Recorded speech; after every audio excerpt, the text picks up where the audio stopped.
आज आपण अशा महामानवाची जयंती साजरी करत आहोत ज्यांनी केवळ भारताचे संविधानच नाही तर करोडो शिक्षकांचे आयुष्यात प्रकाशाची किरणे केली आहे.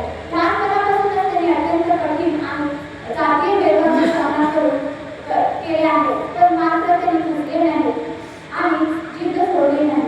डॉक्टर बाबासाहेब आंबेडकरांची परिस्थिती नव्हती. तालुक्याच्या ठिकाणी हवेची परीक्षा होती. रामजी बाबांनी विचार केला की सगळ्या कुटुंबानंतर आपण तिथे येऊ शकत नाही. त्यांनी मुलाला सोबत घेऊन तालुक्याच्या ठिकाणी भाड्याने घर घेऊन राहायला लागले. स्वतः रामजी बाबा रोज स्वयंपाक करायचे. रोज सकाळी आपल्या भिंगरा 11 वाजता पेपर द्यायला जायचे. दुपारी 3 वाजता पेपर देऊन परत यायचे. त्यांनी येईपर्यंत रामजी बाबा स्वयंपाक करून ठेवायचे. एके दिवशी पेपरला गेलेले भिंगरा परत आले आणि जेवायला बसले. जेवल्यानंतर त्यांनी बाबांना विचारलं, बाबा तुमचं जेवण? बाबा म्हणाले, नाही तुम्ही जेवून घ्या, तुमच्या झाल्यानंतर मी जेवतो. दुसऱ्या दिवशी परत रामजी बाबा आले, भिंगरा आले पेपर घेऊन. जेवायला बसले. जेवल्यानंतर त्यांनी भिंगरांना विचारलं, त्यांनी वडिलांना विचारलं, बाबा तुमचं जेवण? बाबा म्हणाले, तुमच्या नंतर मी जेवतो.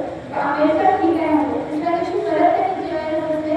जेवल्यानंतर त्यांनी बाबांना विचारले, बाबा तुमचं जेवण? बाबा म्हणाले, तुम्ही जेवण घ्या, तुमच्या नंतर मी जेवतो. त्यानंतर भिंगरांच्या लक्षात आलं की मी जेवल्यानंतर तर टोपलीत काही शिल्लकच नाही.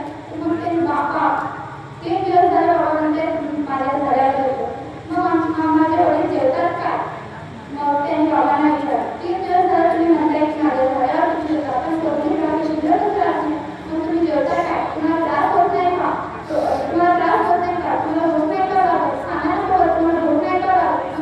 मग रामजी बाबा सांगितले, माझे या भाकरीहून भूक होणार नाही.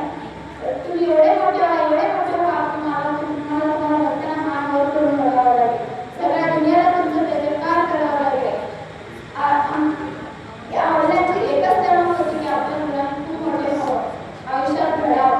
आपल्या आईवडिलांना आपल्यासाठी खूप हसतात.